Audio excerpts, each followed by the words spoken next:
بسم اللہ الرحمن الرحیم۔ السلام علیکم ورحمۃ اللہ وبرکاتہ۔ ناظرین گرامی، لباس اگانے والا درخت۔ حضرت ابو ہریرہ رضی اللہ تعالیٰ عنہ سے روایت ہے کہ جنت میں مومن کا گھر موتیوں کا ہوگا، اس میں 4000 مکانات ہوں گے۔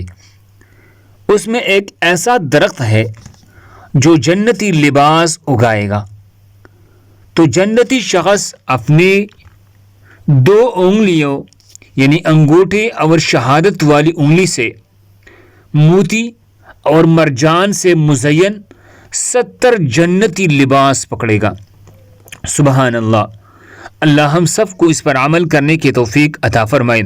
یہ روایت صفت الجنہ لابن ابی الدنیا میں باب لباس اہل جنہ کے تحت حدیث نمبر 144 پر نقل کیا ہے۔